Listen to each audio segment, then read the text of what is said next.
بسم اللہ الرحمن الرحیم۔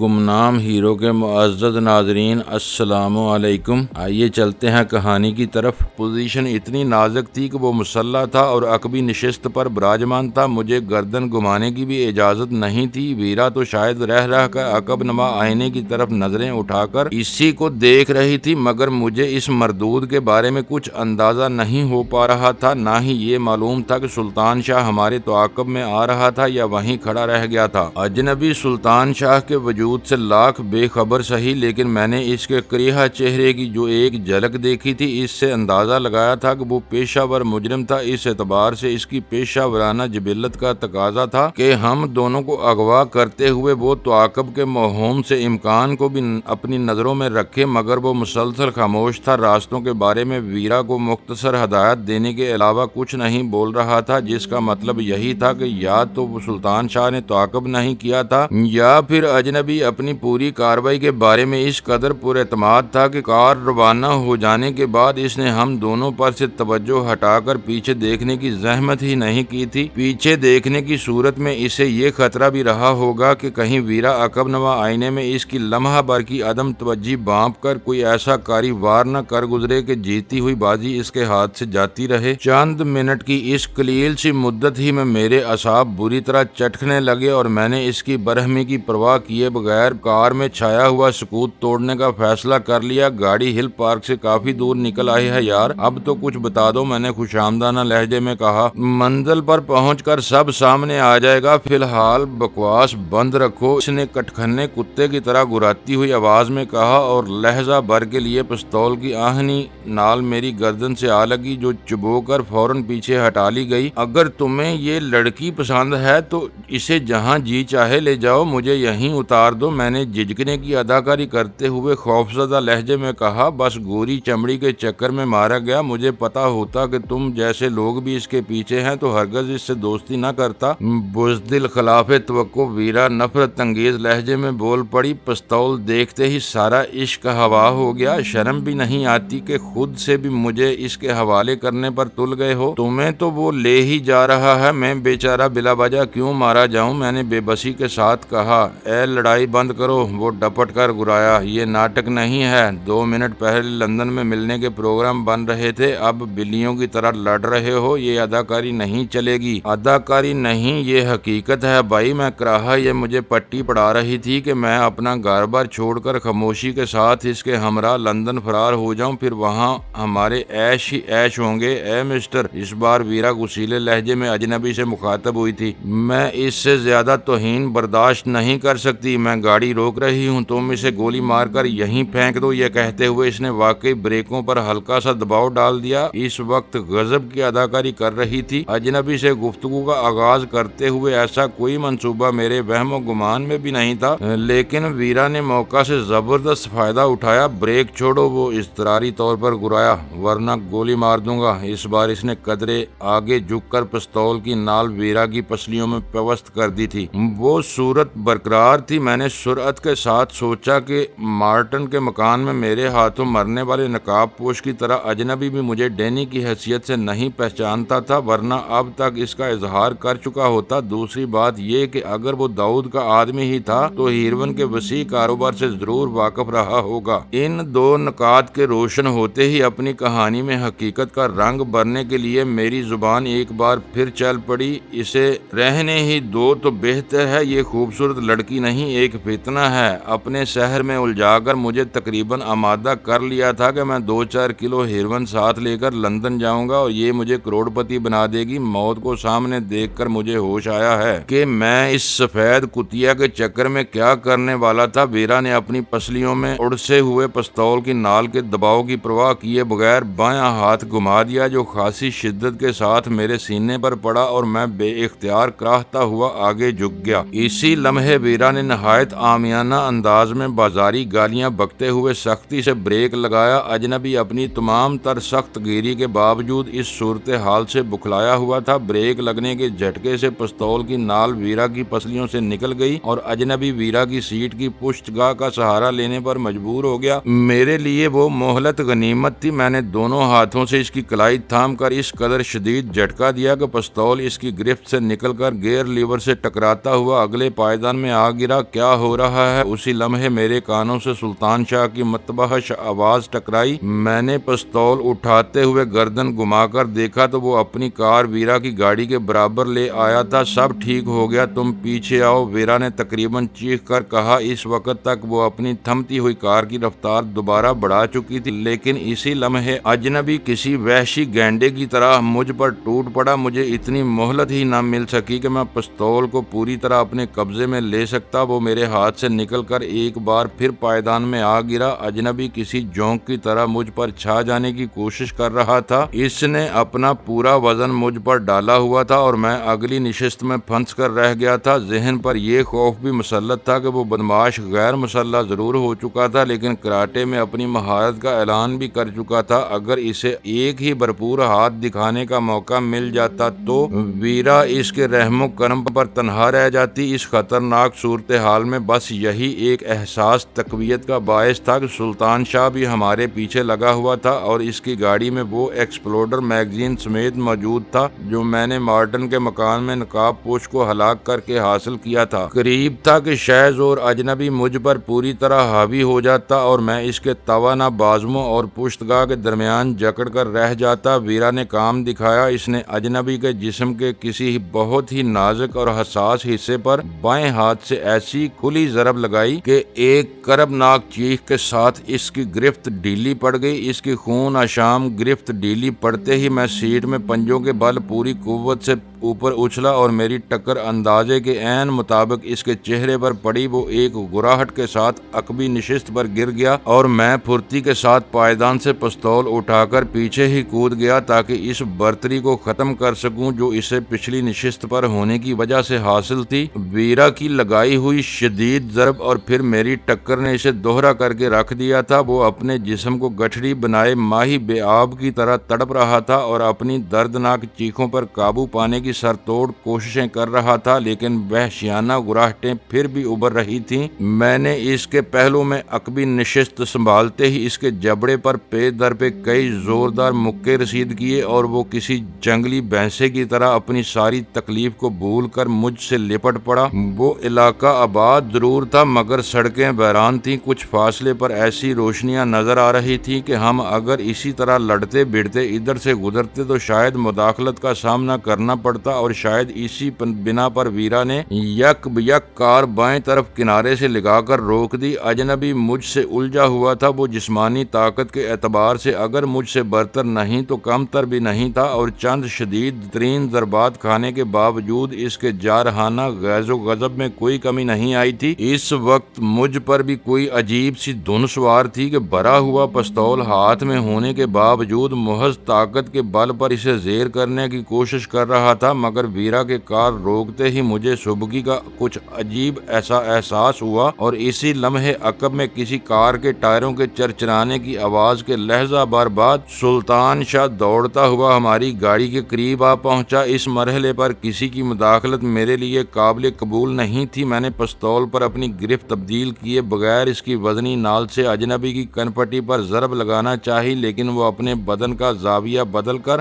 وہ چوٹ بڑی آسانی کے ساتھ اپنے بازو پر سہ گیا اور اسی کے ساتھ ٹرائگر سے انگلی ہٹانے کی بنا پر پستول میری گرفت سے نکل گیا جسے دوبارہ حاصل کرنا محال تھا۔ ٹھہرو، میں اسے سنبھالتا ہوں، سلطان شاہ کی آواز قریب سے ابھری۔ تم دور رہو، میں کسی بھیڑیے کی طرح گرایا، یہ میرا شکار ہے، اسے کوئی ہاتھ نہ لگائے۔ شاید اس وقت میری انا کچھ جوش میں آ گئی تھی کہ میں نے اس کا گریبان تھام کر اس کے چہرے پر پوری قوت سے ایک ٹکر رسید کی تو وہ گراتا ہوا بالکل بے جان ہو کر میرے ہاتھوں میں آ گیا۔ وہ بے ہوش ہو چکا تھا مگر میں اس وقت اس قدر مغلوب الغضب ہو رہا تھا کہ فوری طور پر خود پر قابو نہ پا سکا اور اس کے چہرے پر ایک اور بھرپور ٹکر رسید کر دی۔ میرے ہاتھوں پر رکے ہوئے اس کے ساکت بدن کا توازن اس قدر بگڑا ہوا تھا کہ میرا نشانہ قدرے خطا ہو گیا۔ ٹکر غلط زاویے سے پڑنے کی بنا پر میری پیشانی پر بھی شدید چوٹ آئی اور لہجہ بھر کے لیے میری آنکھوں میں اندھیرا چھا گیا۔ میں نے بے اختیار اپنے شکار کو چھوڑ دیا اور اگلی نشست کی پناہ گاہ کا سہارا لے کر خود کو سنبھالنے کی کوشش کرنے لگا۔ چند ثانیوں کے لیے میرا ذہن بالکل تاریک اور گرد و پیش سے بے خبر ہو کر رہ گیا۔ اس دوران میں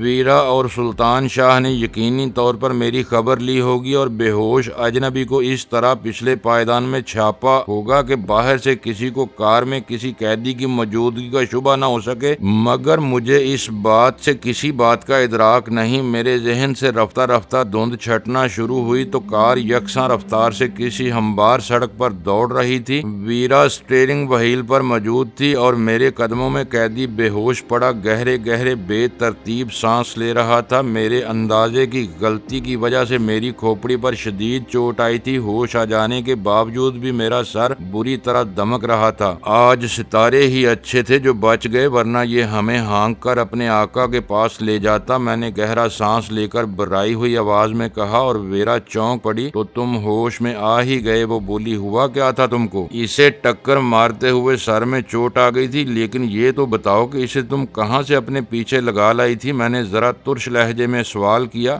میں؟ اس نے حیرت سے کہا، پھر چٹک کر بولی، میں کیوں لگا لاتی؟ اسے پہلے سے ہی وہیں کہیں مرا ہوا ہوگا۔ میں دھیمے سے ہنس پڑا۔ بس انگلیاں چٹکا کر کوسنا اور شروع کر دو تو خالص ہماری طرف کی شبراتن کی ماں معلوم ہونے لگو گی۔ یہ کوئی چلتا پھرتا اچکا نہیں تھا جو اچانک نازل ہو گیا۔ اس کی باتوں سے تو معلوم ہی نہیں ہو سکا یہ کون ہے اور کیا چاہ رہا تھا۔ ابتدا میں تو تمہیں بھی سانپ سونگ گیا تھا۔ سانپ نہیں، میں تمہاری زلفوں کی بینی بینی مسحور کن خوشبو میں ڈوبا ہوا تھا۔ اگر اس وقت ذہن پر زور نہ دیتا تو یہ اب تک ہمیں کسی بدبودار گڑھے میں دفن کر چکا ہوتا۔ تم نے کیا زور دیا تھا؟ تم نے تو اسے میرے پیچھے لگانے میں کسر نہیں چھوڑی تھی۔ بس وہی ایک رخ سوجا تھا جمود توڑنے کا۔ ہل پارک میں جوان جوڑے عموماً ایسے ہی چکروں میں آتے ہیں، یا پھر زیادہ بچوں والے خوشحال گھرانوں کی بھیڑ رہتی ہے۔ بیوی بچوں سے سینکڑوں میل دور روزی کمانے کے لیے آئے ہوئے مایوس اور حسرت زدہ مجرد بیچارے بے بس تانک جھانک کر کے خوش ہو لیتے ہیں۔ اور اگر وہ تمہیں اتار کر واقعی مجھے لے جاتا؟ اس نے چبھتے ہوئے لہجے میں سوال کیا۔ وہ تو میں نے اسے الجھانے کی کوشش تھی، تمہیں برمحل اداکاری نے اس میں چار چاند لگا دیے۔ میں پہلے ہی اندازہ لگا چکا تھا کہ داؤد ہر قیمت پر ہم دونوں کو ایک ساتھ دیکھنا چاہے گا۔ داؤد کا ذکر کہاں سے آ گیا یہاں؟ وہ میرے انکشاف پر بونچ کر رہ گئی تھی۔ ہوش میں آئے گا تو خود اسی سے پوچھ لینا۔ میں نے ہیروئن کی اسمگلنگ کا شوشہ بلا وجہ نہیں چھوڑا تھا۔ میں ابتدا ہی سے بانپ گیا تھا یہ داؤد کا آدمی ہے، اور میں ابھی تک یہی سوچ رہی ہوں کہ یہ کون ہے اور ہم سے اسے کیا پرخاش ہے۔ وہ الجھن امیز لہجے میں بولی، اور میں نے قدرے توقف کے بعد اسے ان تمام نکات سے آگاہ کر دیا جن پر غور کرنے کے بعد میں نے اس کی اصلیت کے بارے میں نتائج اخذ کیے تھے، اور وہ حیرت کے ساتھ میری منطقی گفتگو سنتی رہی۔ اس کا مطلب ہوا کہ لندن روانگی کا پیغام غلط تھا، جو کچھ ہونا ہے یہی ہوگا۔ میرے خاموش ہونے پر وہ بولی، ضروری نہیں، میں نے تو ہر پہلو پر منفی انداز سے غور کیا تھا، لہٰذا اسی لیے یہ نتیجہ اخذ کیا کہ اچانک لندن روانگی کی اطلاع دے کر اس نے تم کو بخلانے کی کوشش کی تھی، لیکن یہ بھی ممکن ہے کہ وہ واقعی تمہیں اپنے ساتھ لندن لے جانے پر آمادہ ہو اور اس نے حقیقی پروگرام کی اطلاع دے کر ایک تیر سے دو شکار کرنے کی کوشش کی ہو۔ اچانک اور غیر یقینی پروگرام سامنے ہو تو اہم اور فوری نوعیت کے کاموں کو جلد از جلد سمیٹنا انسان کی فطرت ہے۔ یہ بات طے ہے کہ مارٹن کے مکان میں اپنا ایک آدمی گنوا دینے کے بعد وہ تمہاری طرف سے شبہات میں مبتلا ہو گیا ہے اور تمہیں اپنے ساتھ لندن لے جانے سے پہلے یہ یقین کرنا چاہتا ہے کہ تنظیم کی وفاداریوں سے ہٹ کر تم نے کوئی اور چکر تو نہیں چلایا ہوا ہے۔ یہ سب تو بعد میں سوچا جا سکتا ہے، پہلے یہ بتاؤ کہ اس قیدی کا کیا کیا جائے؟ اسے تو مارنا ہی پڑے گا، میں نے مایوسانہ لہجے میں کہا۔ بعض پرس کے بعد اسے آزاد کیا تو اس کا باس ہوشیار ہو جائے گا، دوستی اور دشمنی کا سارا برم بھی کھل جائے گا۔ وہ تم پر شبہ کرتا ہے تو کرتا رہے، مگر اسے یقین میں نہیں بدلنا چاہیے۔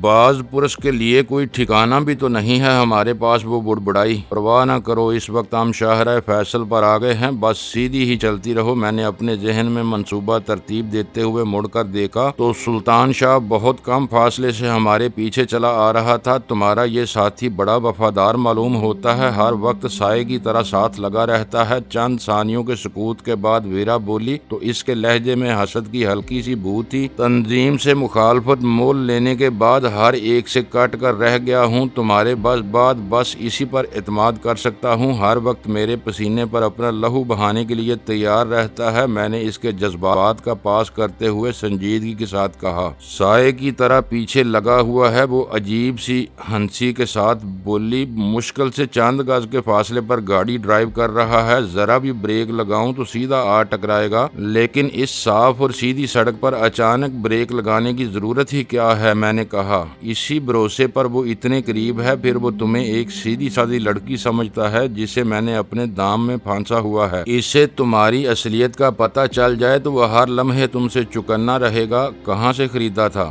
ویرا نے مضحکانہ لہجے میں سوال کیا۔ تمہاری طرف بکتے ہوں گے، یہاں تو بے مول ملتے ہیں، میں نے قدرے ترش لہجے میں کہا۔ کیا اسے بھی اپنے ساتھ لندن لے جاؤ گے؟ اس بار ویرا کا لہجہ تجسس آمیز تھا۔ فی الحال تو ارادہ نہیں ہے، وہاں اس کا کام ہی کیا ہوگا؟ لے جاؤ تو سیر ہی کر لے گا، اس نے اکسانے والے انداز میں کہا۔ کیا کوئی خاص بات سوچ رہی ہو؟ اس کے بارے میں نے چبھتے ہوئے لہجے میں سوال کیا۔ حالات سے مار کھایا ہوا معلوم ہوتا ہے۔ جب ہی اس نے قدرے جی جان سے تمہارا ساتھ دے دیا ہے، پیٹ بھرا ہوتا تو ہر لمحے تمہارے بجائے اپنی سلامتی کی فکر میں کھویا رہتا۔ کھل کر بات کرو، کیا سوچ رہی ہو اس کے بارے میں نے الجھ کر کہا۔ ڈر لگتا ہے کہ کہیں تم بھڑک نہ جاؤ۔ کوئی بےہودہ بات ہے تو بہتر ہوگا کہ اسے زبان پر نہ لاؤ۔ وہ میرا زر خرید نہیں ہے، اسے میں اپنے بھائی کی طرح عزیز رکھتا ہوں۔ اتنی بھی برائی نہیں ہے، 2-4 کلو ہیروین بھی ساتھ لے جائے تو اس کی دنیا سنور جائے گی۔ آخر کار اس کے دل کی بات اس کی زبان پر آ ہی گئی۔ ترکیب میں بتا دوں گی مال چھپانے کی، پھر اسے ترکیب بتانے کی بجائے خود ہی مال لے جانا، میں نے تلخ لہجے میں کہا۔ کہیں پکڑا گیا تو زندگی برباد ہو جائے گی اس کی۔ تو تم کیا سمجھ رہے ہو؟ وہ ڈٹائی کے ساتھ بولی۔ میں تو لے ہی جاؤں گی اور وہ میرا ذاتی بزنس ہوگا، اس آمدنی سے تنظیم کا کوئی واسطہ نہیں ہوگا۔ جب بھی پاکستان آتی ہوں 2-4 کلو ہیروین لے ہی جاتی ہوں، اور آج تک کبھی کسی کو شبہ تک نہیں ہو سکا کہ میرے پاس غیر قانونی منشیات ہوں گی۔ تم کھلاڑی ہو اور وہ اناڑی، پھر عورت ہونے کی وجہ سے بھی تم کو رعایت ملتی ہوگی، سب سے بڑھ کر کے یہ تم سفید فام ہو۔ سنا ہے کہ ہیتھرو پر تو معزز ایشائیوں تک کو توہین امیز تلاشی لی جاتی ہے۔ وہ احتجاجیہ انداز میں ہنسی۔ معزز ایشیائی، تمہارے یہاں تو شاید خبریں دبا دی جاتی ہیں، باہر جا کر دیکھو وہاں کے جیل خانوں میں تمہارے کتنے صنعت کار اور سفارتکار سڑ رہے ہیں۔ تم بکواس کر رہی ہو، اکا دکا کالی بیڑیں ہر جگہ ہوتی ہیں، میں نے غصیلے لہجے میں کہا۔ میری بات تم اپنے اوپر نہ لو، وہ میری بات کاٹ کر جلدی سے بولی۔ بات معزز ایشیائیوں کی ہو رہی تھی، صرف پاکستانیوں کی نہیں، ان میں ہندوستانی، نیپالی اور برمی سب ہی آتے ہیں۔ بہرحال میں اسے یہ مشورہ نہیں دے سکتا کہ گھر برباد ہو گیا، فیکٹری تباہ کر دی گئی، لیکن اس ملک میں ابھی بھی میرے پاس اتنے اثاثے ہیں کہ میں اس کی کفالت کر سکتا ہوں۔ اگر روپوشی ضروری نہ ہوتی تو شاید میں تم سے سفر کے اخراجات بھی نہ مانگتا۔ ہمیں منشیات کے اسمگلروں کی قوم تصور مت کیا کرو۔ وہ ہنس پڑی۔ پتہ نہیں بعض باتوں پر تم اتنی جلد جذباتی کیوں ہو جاتے ہو، حالانکہ میں کھری بات کہتی ہوں۔ میں تمہارے ہم قوموں میں سے جتنوں کو جانتی ہوں ان میں سے بیشتر اسمگلر ہیں، مگر تمہارے معاشرے میں عزت اور شان کے مالک ہیں۔ ایمانداری سے سوچو کہ کچھ عرصے پہلے تک تم خود کیا تھے؟ وہ سوال بہت تلخ تھا، کیونکہ اپنے گریبان میں جھانکنا سب سے مشکل کام ہوتا ہے، لہٰذا میرے پاس خاموش رہ جانے کے علاوہ کوئی چارہ کار نہیں تھا۔ میں کھڑکی کے شیشے سے باہر اندھیرے میں گھورنے لگا۔ اس وقت تک کار ڈرگ روڈ اور ملیر کی آبادی کو پیچھے چھوڑ چکی تھی اور اس وقت وسیع و عریض ندی پر بنے ہوئے پل پر سے گزر رہی تھی۔ شاید ویرا نے بھی میرے وجود پر طاری ہونے والی ندامت کو محسوس کر لیا تھا، اس لیے خود ہی موضوع بدلنے کی نیت سے بولی، ہمیں چلتے چلتے کافی دیر ہو گئی ہے، آخر اور کتنا سفر باقی ہے؟ چلتی رہو، اب ہم قریب پہنچ گئے ہیں، میں نے دھیمی آواز میں کہا۔ اس بار داؤد تلملا اٹھے گا۔ چند ثانیوں کے سکوت کے بعد وہ خیال انگیز لہجے میں بولی، لازمی بات ہے، اس نے ایک آدمی مارٹن کی طرف بھیجا، وہ مارا گیا اور دوسرا تمہارا تعاقب کرتے کرتے لاپتہ ہو جائے گا۔ ایسی شکست سہ جانے کے لیے بھی بڑے دل گردے کی ضرورت ہوتی ہے، کاش ان لوگوں کو یہاں رہتے ہوئے بے نقاب کرنے کا موقع ملتا، میں نے حسرت بھرے لہجے میں کہا، تاکہ لوگوں کے خوبصورت نقابوں کے نیچے چھپے ہوئے گھنونے چہروں سے تو واقفیت ہوتی، یہاں ناممکن ہے، اس نے پر یقین لہجے میں کہا۔ تم انہیں ہلاک کر سکتے ہو، بے نقاب نہیں۔ یہ تنظیم کا بنیادی اصول ہے کہ ہر ملک میں مقامی بڑوں کا درجہ انہیں دیا جاتا ہے جن کی کی معاشرے میں گہری جڑیں ہوں اور جن کے کردار بظاہر بالکل بے داغ بلکہ قابل رشک ہوں۔ تم نے مارٹن کو دیکھ ہی لیا کہ وہ نہ صرف معزز بلکہ اس حد تک قابل رحم بنا ہوا تھا کہ اگر کبھی اس پر ہاتھ ڈال بھی دیا جاتا تو اس مظلوم کے حق میں درد مند شہریوں کے مظاہرے شروع ہو جاتے۔ یہی حال داؤد کا ہے۔ اس کی گرفتاری کو ہر حال میں سیاسی چپکلش کا نتیجہ قرار دیا جائے گا۔ اپنی حسرت پوری کرنے کے لیے تمہیں ان کو ان کے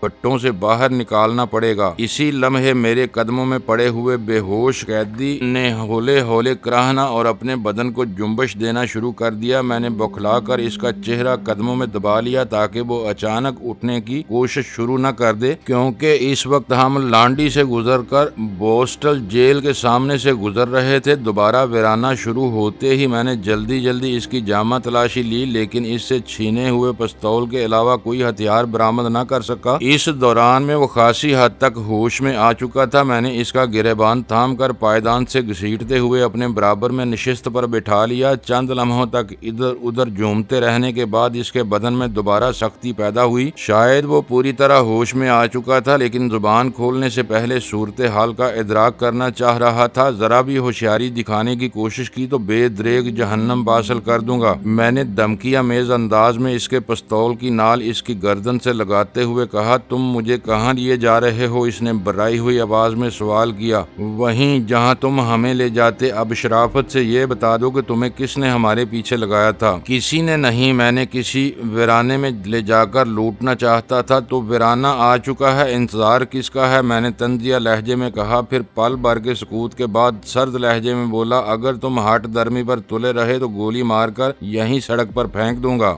یہ نیشنل ہائی وے ہے، رات بھر تمہارے اوپر سے ٹرک اور گاڑیاں گزرتی رہیں گی اور صبح تک تمہارا قیمہ شناخت کے قابل بھی نہیں رہے گا۔ جو حقیقت تھی وہ میں نے بتا دی ہے۔ اسی اسنا میں بائیں طرف تاروں بھرے آسمان کے سائے میں چوکھنڈی کے تاریخ کھنڈرات کے آثار نظر آنے لگے اور میں نے ویرا کو اسی طرف گاڑی گھما لینے کی ہدایت کی۔ راستہ ویرا کے لیے نیا اور کچا تھا، اس لیے شدید ہچکولے لگ رہے تھے، مگر میں پوری طرح چوکنا تھا کہ کہیں اجنبی قیدی عدم توازن کا فائدہ اٹھا کر مجھ پر حملہ نہ کر بیٹھے۔ مگر وہ اپنی جگہ بیٹھا بے چینی کے ساتھ پہلو بدلتا رہا۔ میں نے محسوس کیا کہ اپنے عبرتناک انجام کی تفصیل سننے کے بعد اس کا حوصلہ ٹوٹ گیا تھا اور وہ اپنے مستقبل کے بارے میں فکر مند ہو گیا تھا۔ ناہموار راستے کے باعث گاڑی کے ہیڈ لیمپس کی پھیلتی سکڑتی روشنی میں ویرا کو کچھ انسانی حیبلے افراتفری کے عالم میں مختلف سمتوں میں فرار ہوتے نظر آئے تو اس نے نہایت ہیجانی انداز میں میری توجہ اس طرف مبذول کرانا چاہی، لیکن میرے لیے ویران قبروں کے درمیان جوا کھیلنے والوں سے زیادہ اہم قیدی کی ذات تھی۔ کھنڈرات کے قریب پہنچ کر ویرا نے کار روک دی اور میں نے اچانک دروازہ کھول کر قیدی کو بے رحمی کے ساتھ نیچے دھکیل دیا۔ وہ حلق سے عجیب آوازیں نکالتا ہوا سلطان شاہ والی گاڑی کے ہیڈ لیمپس کی روشنی میں نیچے گرا تو میں فوراً ہی اس کے سر پر مسلط ہو گیا۔